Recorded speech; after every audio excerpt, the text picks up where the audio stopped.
Formula ఈ race కేసులో ముగిసిన కేటీఆర్ ఏసీబీ విచారణ.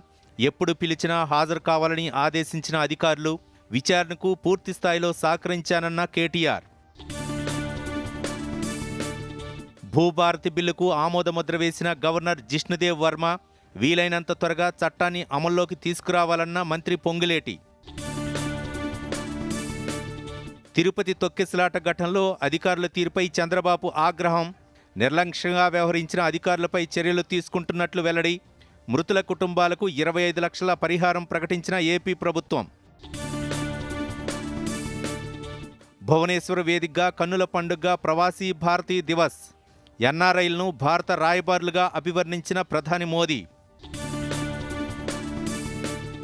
ఆరోగ్యశ్రీ ఫీజు రీయింబర్స్మెంట్ బకాయిలపై సీఎంకు బండి సంజయ్ లేఖ. విద్యా వైద్యాన్ని ప్రభుత్వం నిర్లక్ష్యం చేస్తోందని ఆరోపణ. బకాయిలను వెంటనే చెల్లించాలని డిమాండ్.